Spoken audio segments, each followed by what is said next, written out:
Former Trump campaign chief Paul Manafort behind bars. The president's response? Paul who? You worked for me, what, for 49 days or something? A very short period of time. And crisis at the border. Children being separated from their parents. This is not normal. In fact, it's barbaric. We need to tell the world, please don't come unlawfully. Plus, the GOP pledges allegiance to the president. We are the party of President Donald J. Trump. As Republicans cast out a Trump critic. Inside Politics, the biggest stories sourced by the best reporters now.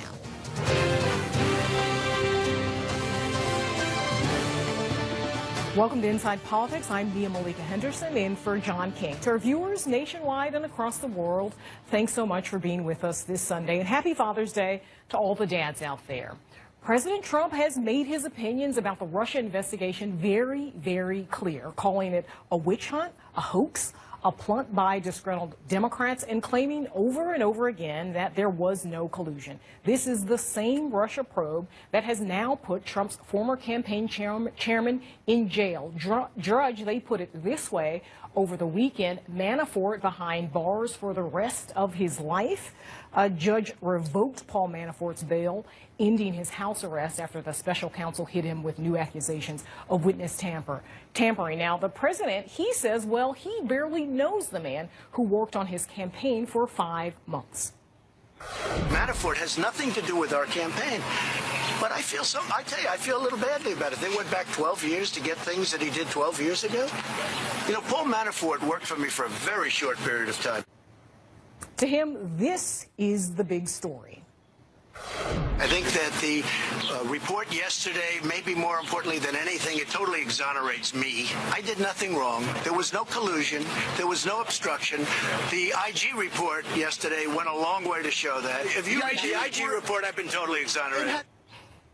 Trump is talking about the Justice Department's watchdog investigation into how it handled the probe into Hillary Clinton's email server. Now, the report does call out Comey, saying that he was insubordinate during the investigation. It also finds that the FBI's credibility is damaged, and it also says that certain agents did show bias, but that bias didn't influence the actual probe. But the 500-page report doesn't address possible collusion between the Trump campaign and Russia. It doesn't address potential obstruction of justice either, and neither is political bias in the Mueller investigation mentioned in that report. Now, despite that, sources tell CNN that Trump's legal team feels emboldened by the report, saying it gives them ammunition against Comey, and some Trump allies actually agree. The idea that you're going to have an obstruction of justice investigation because Trump fired the FBI director, who the IG acknowledges had no business being an FBI director, is a farce. Here with me now to share the reporting and their insights, we've got the Washington Post's Josh Dawsey, Politico's Eliana Johnson, and Rachel Bade, also of Politico, and Bloomberg's Sahil Kapoor. Lots to discuss this morning. Thanks, everyone, for being here. And, Josh, I'm going to start with you on this. In some ways, Trump's reaction to the IG report released on Thursday was a bit delayed. He didn't really come out until Friday to talk about it. And, boy, did he talk about it for, 40 or 50 minutes on the South Lawn, on the North Lawn there. How do you see Trump, his allies, his lawyers using this IG report in the Mueller probe? Well, as you say, the president had a lot to say on Friday. He came out.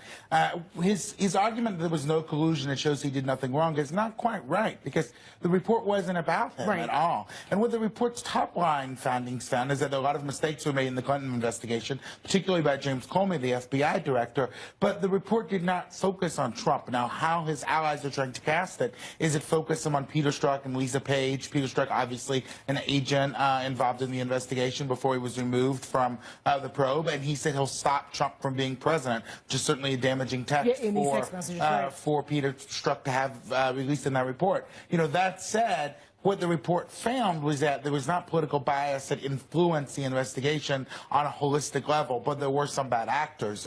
So I think it's another cudgel for them. We've seen time and time again when things have come out that have been critical of the FBI or Comey. His lawyers have really tried to make the most of it, but I'm not sure how much traction they'll get on this. We'll have to see. But they're certainly trying to get traction on this. Rudy Giuliani was out recently, and he basically said that, and this is an ABC interview, he said, in some ways contradicting the president, he said, well, I don't think it exonerates him. In some respects, it dramatically supports his position that the people who conducted the Hillary probe were extreme partisan for Hillary and against Trump. That's what Rudy Giuliani had to say. For once here, I think Rudy is absolutely right. Trump was wrong on the details when he came out and said, this exonerates me, but he's right on the general point, I think, that this report was really bad for the FBI. I think the irony of the report is that Comey has claimed all along that he had to take these extraordinary actions in order to protect the FBI's reputation for impartiality, because he said that Loretta Lynch was compromised, and so he needed to distance the FBI from the DOJ. And in effect, what happened was that he really hurt the FBI's reputation. He and the small group of agents who were working on the Clinton investigation, who, by the way, are the same group of agents who were working on the Trump-Russia investigation initially before it was handed off to Mueller. These agents were found to be saying that they would stop Trump from becoming president in text messages. And though the IG didn't find that the political bias directly impacted their decisions, you know, I was just thinking about it as a citizen. I wouldn't be comfortable having my future in their hands as investigators when they were talking this way and so blatantly disclosing their political bias and talking about it in a way that they were bringing it to the table in terms of their work. But clearly, Mueller making some progress here in this probe, even as you have obviously doubts being cast by Trump, by his lawyers, and increasingly some Republicans essentially saying maybe it's time to wrap this thing up. Mueller scoring some points there with Paul Manafort in jail at this point. Yeah, and he's definitely going to put the pressure to Manafort, see if he flips, right? And that's the big thing to watch. I think that I agree with Eliana here in terms of the DOJ report. I think that this whole revelation of text messages where an FBI agent said specifically, we're going to do something about it in order to ensure that Trump is not president, you can't overstate the significance of that on Capitol Hill when it comes to Republicans taking this revelation and trying to say the Mueller probe now has no legitimacy. This is an agent who was one of the first people to work on the Russia investigation, and Republicans are already holding that up to say, look, we have a problem here. One example, Trey Gowdy, who is the top Republican on the House Oversight Committee, just a couple weeks ago, Republicans were bashing him because he said basically Spygate, this whole Spygate theory the president had that the FBI was spying on him, was totally false. Well, now he's coming out and saying, I have serious questions about this FBI agent. We need to bring him to the Hill. They're going to subpoena them. And it's really going to cause a problem, I think, for the Mueller investigation. Sahil, you want to jump in? Yeah, it's the perfect Rorschach test, right? If, you know, it's very easy to look at the Strzok and Page messages and say that this is clear disdain for President Trump and this is not okay, this is out of bounds. And I think a lot of the president's allies are going to focus on that, you know, and point that out. The Democrats, on the other hand, are saying Comey's insubordination.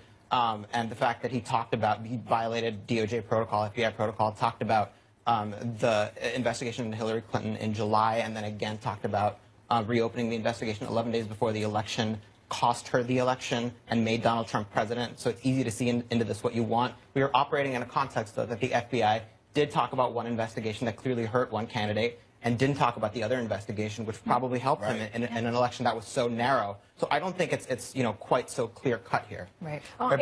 Go ahead. But Rudy Giuliani told me on Friday, he said our strategy is going to be investigate the investigators and try to do everything we can to show people that this probe has no legitimacy. And I think one reason that the president has liked Rudy Giuliani so much, even though he's made a number of verbal missteps, has contradicted himself, said things that were not necessarily accurate, is that in the president's mind, Rudy is out there constantly taking a brickbat to these investigators. He's talking about the special counsel accusing them of leaking without proof. He's saying the president was spied on, a dubious claim at times. And out there all the time. maybe not dubious, but still kind of being researched. He's making nonstop accusations, and you see polls turning increasingly among Republicans. It's been very effective. That people are skeptical of the probe. Speaking of Rudy Giuliani, here he was talking about Trump's ability to pardon and what that might mean for the Mueller investigation. My advice to the President of the United States, as his lawyer, not as a government lawyer, is no pardons. It would completely change the momentum that we have right now. Let me make it clear right now. Anybody listening, he's not going to pardon anybody in this investigation, but he is not obviously going to give up his right to pardon. They clearly want to talk about pardons, right, Sahil? Right. So Rudy Giuliani's role, as Josh pointed out, is the PR aspect of this. You know, the president wants to delegitimize this. He wants, voters to doubt the legitimacy of this investigation and to think it's all, in his words, a witch hunt against him.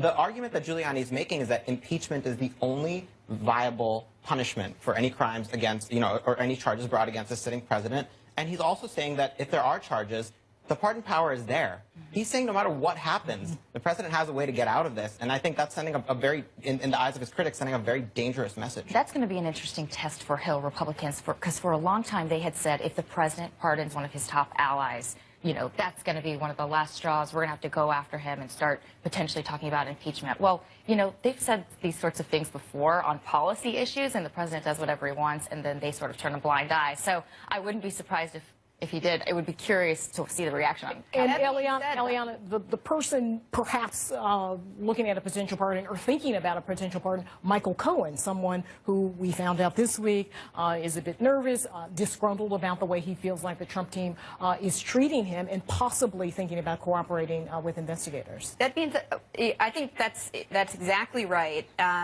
We found out this week that investigators now have like 750, I think, 1,000 pages, though I may have that detail wrong, of Michael Cohen's texts and private message app, messages. But the issue of pardons, I think Rachel is right, is how they would play on the Hill. Yeah. The House may flip from Republican to Democrat this November, in which case the issue of impeachment is a live option for President Trump, and it's no longer are Republicans going to hold him to account. It's will Democrats take action on pardons? Yeah. And so when you hear Rudy saying, my advice to the president is not to pardon, it's not because he doesn't have the right to do it. It's because I think he believes the president would be impeached if he abused if the American people perceived that he was abusing the pardon power. Yeah, we'll see what Rudy has to say later on this morning. Coming up, children being taken from their parents at the U.S.-Mexico border. The White House, for its part, says it's just following the law. Inside Politics, brought to you by Thrive. The administration says that at least 2,000 migrant children have been separated from their parents after crossing the U.S.-Mexico border. And stories like these are dominating the headlines about mothers and fathers who can't find their kids, including the story of one Honduran man who killed himself inside a detention center. The kids are being housed in shelters like this one you see here that's inside a converted Walmart in McAllen, Texas. About 1,500 boys are there. Some were separated from their parents, and others actually crossed the border by themselves. The House Speaker, Paul Ryan, he says he opposes the practice of dividing families, and Democrats, they say that it's up to Donald Trump and the Republicans to fix it. They never want to take responsibility, and they know this is shameful, so they're passing it on to others. They control the White House, the House, and the Senate. They could accomplish anything they set out to do if they cared, but they don't care. Attorney General and Sunday school teacher Jeff Sessions, he has cited a Bible verse in defense of this practice. He says it's not complicated. If we have laws, and we do have laws, then they need to be enforced. And there's nothing wrong about that. And we need to tell the world, please don't come unlawfully. Make your application. Wait your turn. So, Rachel, you have Sessions there basically saying the law is being enforced, citing the Bible. And Trump, here is what he has to say about this policy shift. No, I hate it. I hate the children being taken away. The Democrats have to change their law. That's their law. President Trump could stop this policy with a phone call. He doesn't seem to acknowledge that. Well, he can't. I'll go tell him. If you don't like families being separated, you can tell DHS stop doing it. Who's right about this? Well, the president is certainly spinning here when he says this is the Democrats' fault. I mean, Republicans are in the White House. Republicans control Congress. This is a policy that his administration has basically started in order to sort of, I guess they think that perhaps this will get Democrats to the negotiating table because they'll be concerned about these migrant families come perhaps give the president his wall that he's been longing for. But listen, I think Republicans on the Hill are in this really awkward spot. You talked about how Ryan said he's not comfortable with this policy. At the same time, Republicans are not willing to blame the president. They're blaming it on an old court case when that's actually not true at all. They have a provision in a bill that's coming to the floor this week that would keep families together. But even that is problematic because it basically allows kids to be detained and to be jailed with their parents.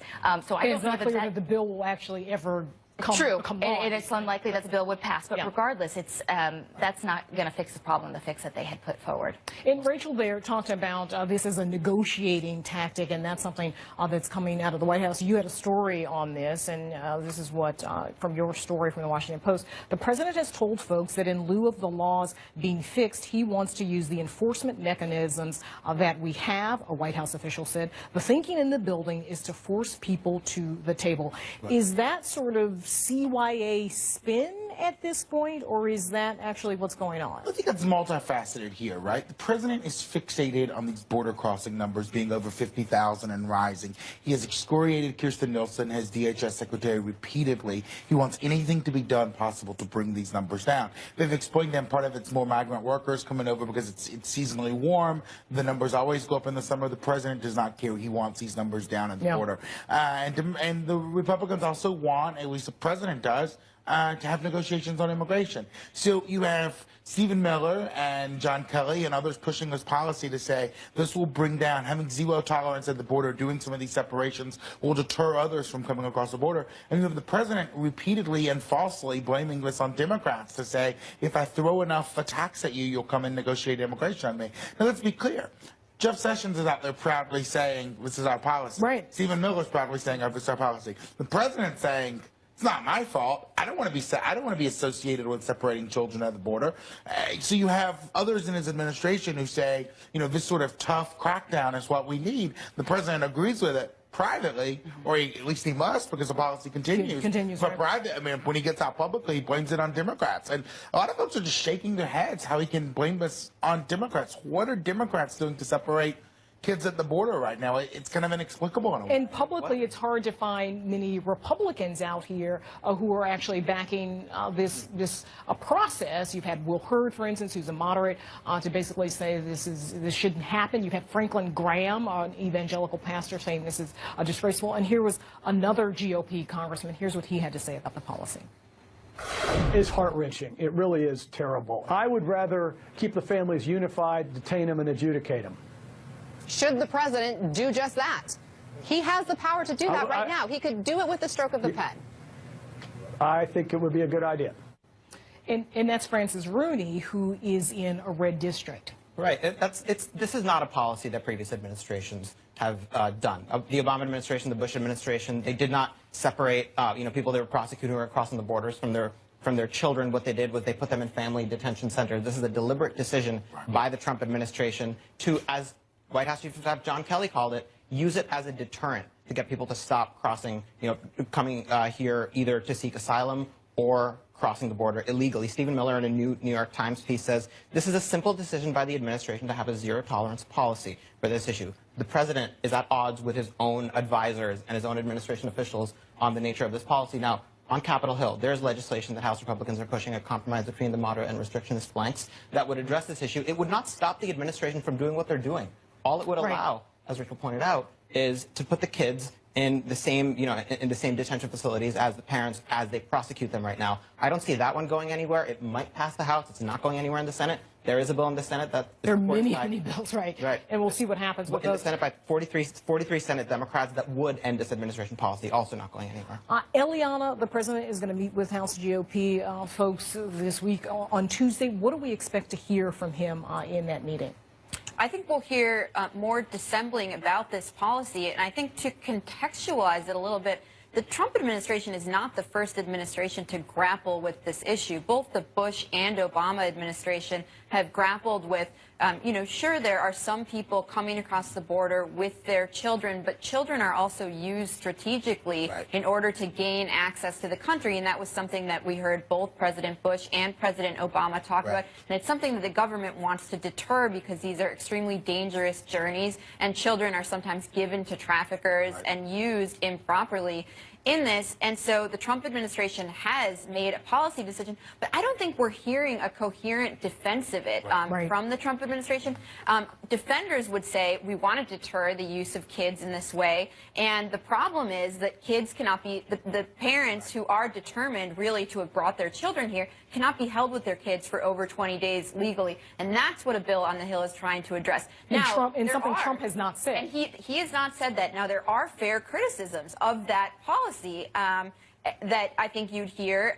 Previous administrations who tried this for very brief periods were criticized, but I don't think we've heard from the Trump administration a response to those criticisms. And we'll see if we get that. We got to end it here, but we'll see if we get that on Tuesday, what the president has to say during and after that meeting. Coming up, President Trump demands more credit for the summit in Singapore.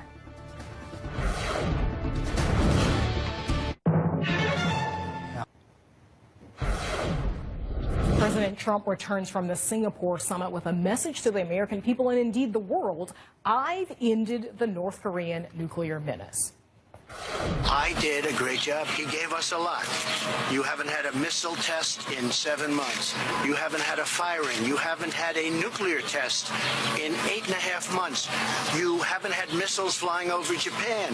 He gave us the remains of our great heroes. And now we're well on our way to get denuclearization. And the agreement says there will be total denuclearization. Nobody wants to report that. The truth, as always, is much more complicated. In the statement that was signed by the Americans and the North Koreans, Kim Jong-un reaffirmed his commitment to denuclearization on the Korean Peninsula, but he offered no specifics. President Trump, meanwhile, did offer and promise to suspend U.S.-South Korean military exercises.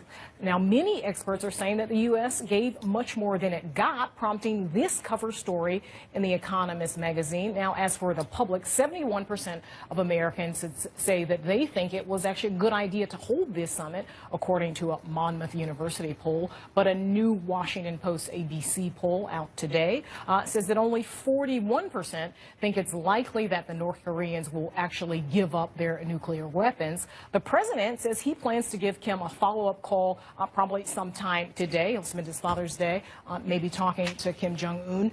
And he's spending his family-oriented man. And he's spending some time this morning, Donald Trump, tweeting about this. And here's what he had to say. Chuck Schumer said the summit was what the Texans call all cattle and no hat.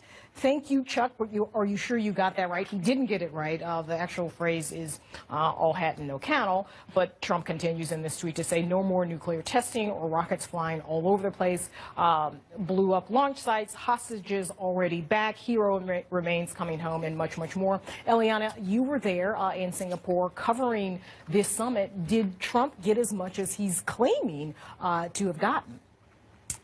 I don't think he clearly didn't get as much as he's claiming to have gotten, in that he claimed that the nuclear menace is no longer with us and that everybody should sleep well at night. That's clearly not true, but I do think Trump got what he wanted out of the summit, in that I think that these world events are sort of an end in themselves for Trump. He's now talking about a summit with Vladimir Putin, and I think that these spectacles are really what Trump wants, and then he's going to leave the details to the others. He was already talking about at the press conference he did in Singapore. He was telling Secretary of State Mike Pompeo to get to work, and it's clear that it's going to be up to Pompeo to hammer out the details. Trump's gotten what he sought from this. And Congress will have something to say, right? As Pompeo was very clear that he wants an agreement, in contrast to the Iran deal, which wasn't passed through Congress, that this administration wants a deal that is passed through Congress so that it can't be undone by future administrations, and that's to give Kim confidence that whatever is passed stays in place. He's going to face likely a very skeptical Congress, both from Democrats and Republicans. Here is what Chuck Schumer had to say, and as well as Marco Rubio. What planet is the president on? Saying it doesn't make it so. North Korea still has nuclear weapons. It still has ICBMs. It still has the United States in danger. This is a country that's made promises before and has broken them. If we have to trust and verify, the trust part is important, but the verify part is even more important. Sahil, what do we expect to hear going forward from Congress on this? I think from the president's allies, there's cautious optimism that this is the start of something big. I think a number of things are true at once about this. The president is getting, points from the American public for attempting diplomacy as opposed to nuclear saber rattling and mean tweets. It's also true that there have been zero tangible concessions from North Korea on this. That's important. The statement, the joint statement there, was a reaffirmation of their desire. Firstly, if it's a reaffirmation, it's by definition not news. They've lied about this in the 1990s and the 2000s about denuclearizing. They've not followed through with their commitments. Also, I think one thing that has people scratching their heads is why the president is praising Kim in such glowing terms. A smart guy, talented guy, great negotiator, loves his people. He's 1 in 10,000. Why is that necessary to the process of diplomacy? I think even the president's allies are wondering. And here he is praising you. Speaking of this, we'll go to this sound of the president lavishing praise on a murderous dictator. He's a, funny guy. He's a very smart guy. He's a great negotiator. He loves his people, not that I'm surprised by that. How can Kim love his people if he's killing them? I can't speak to that. I can only speak to the fact that we signed an incredible agreement. It's great. But he's still done some really bad things. Yeah, but so have a lot of other people done some really bad things.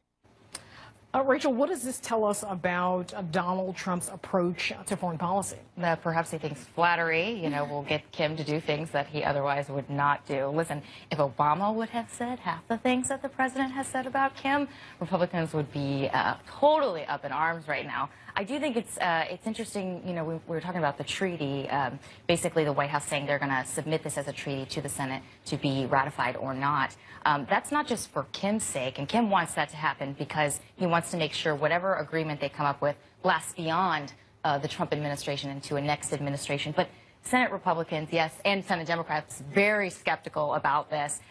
One thing to watch in particular is this whole thing about, withdrawing troops from the peninsula. There's a lot of concern from what I've heard on Capitol Hill. Whether or not that'll be part of the negotiation. Right, would that be part of the negotiation? And they're just upset that the president even floated the idea because if there's a power vacuum, China steps in, and that undercuts the U.S. And speaking of, he did it without a tangible concession. Yeah, and speaking of power vacuums, one of the things we also see is Donald Trump cozying up to Putin, Putin taking a sort of advantage of that as well. And Americans, if you look at who they think the president is besties with, you've got Vladimir Putin. 27% say that Trump has the best relationship with Putin. Theresa May comes in at 6%. Benjamin Netanyahu, again, this tells us something about the president's strategy and perhaps looking forward to meetings with Putin. Right.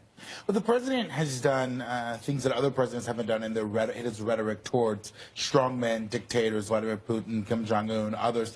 His allies say it's just kind of a cold-eyed realpolitik, just saying this is what the world is. We have to deal in these terms. We have to deal with these people no matter if they are murderous dictators or if they interfere in our election. Obviously, his critics say, as an American president, you need to have a moral imperative to the world and you should be speaking up for diplomacy. I mean, that audio that we just heard there was pretty telling. They asked the president, what do you say about him killing his people? He says, I can't speak to that. Yeah. So, and they multiple times pressing him on that. Right. He says, I can't speak to that. Why can't you speak to that? He also said in that clip that Kim Jong-un's people stood up for attention. He later said he was joking. I want my people to stand up for attention. They don't have a choice. They can't escape. They can't go anywhere. He starves them and kills them in North Korea. And one of the more interesting parts of his president is how he has kind of scrambled alliances.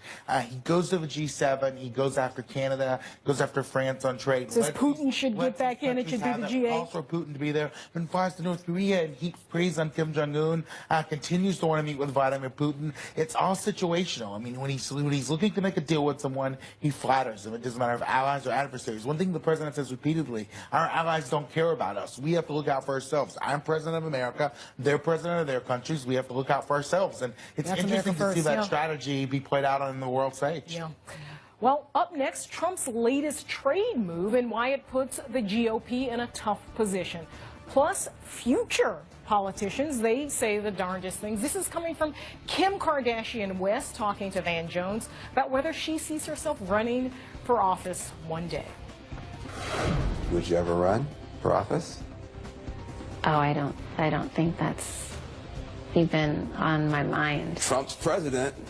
It could happen. I know. That's why Kanye loves him. It's the idea that anything can happen. So, could anything happen with, I guess never say never, but that's not going to be like a Kim's run. That's not where what I'm going for. Yeah.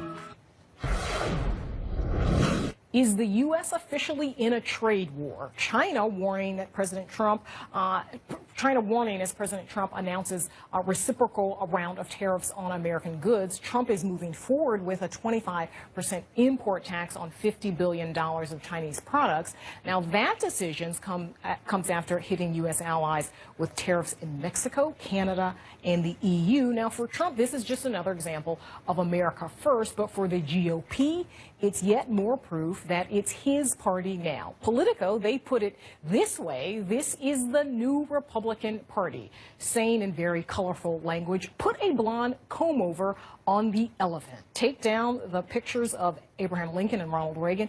It's over. It's Donald Trump's GOP. Now, even when it comes to free trade, a longtime pillar of the GOP, Trump's party hasn't moved to block him, and there's a real good reason for that.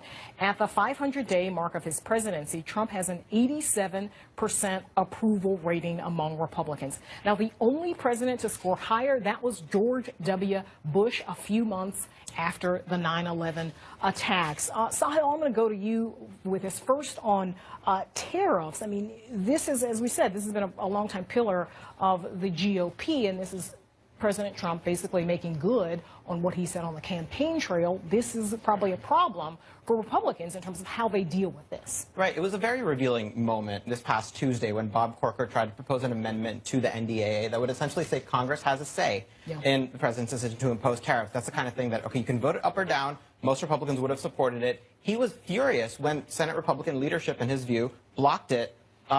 You know, they didn't, in his view, they didn't want to poke the bear. They didn't want to upset Trump. That was one of 4 different things that happened on Tuesday that revealed Trump's dominance. The other was Mark Sanford losing. Right. Conservative congressman, his only crime was criticizing Trump at times. The only times he voted no on things that Trump supported were from the right, like, you know, to increase spending. Corey Stewart, the candidate supported by President Trump, also supported by neo-Confederates in Virginia, won the Senate nomination. The party's not pleased with that. The last thing, also on Tuesday, House Republican moderates thwarted on immigration, blocked from putting forward a bill for a vote that President Trump opposed because it would simply, you know, do the DREAM Act without all these restrictionist measures that he wants. All these things happen on the same day. Yeah.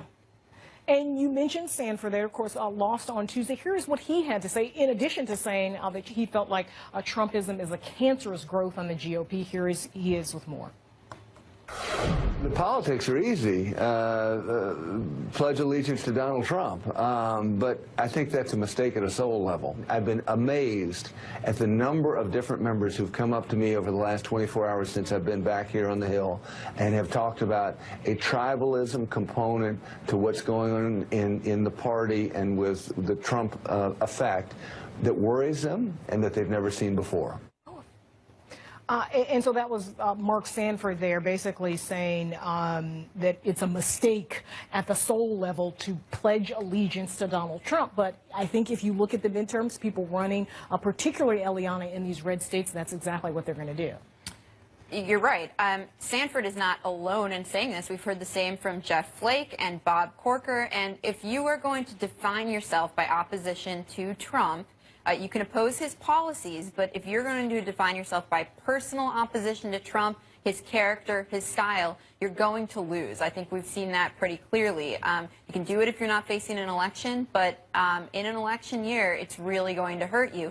And the other point I would make, I think, is that Trump's policies, his aides have tried to hold him back. They tried to hold him back on tariffs, and they succeeded for, 18 months or so. And they tried to hold him back from attacking Bob Mueller personally. It tried to hold him back from tweeting against Mueller. That also succeeded for 16 or so months. And so while it seems like we got the full Trump from sort of day one in office, there were things his aides succeeded at restraining him from doing. But what we're seeing now really is Trump unleashed. Emboldened very much and so. we're not seeing really any protests or any vocal protests from other Republicans. So I think that the Politico piece was spot on in that regard. Josh, you want to jump in? And the president pays close attention to what other Republicans say. I mean, Tim Alberta wrote a great story in Politico about Mark Sanford, and the headline was "I'm a dead man walking," where he basically was sharply critical of the president.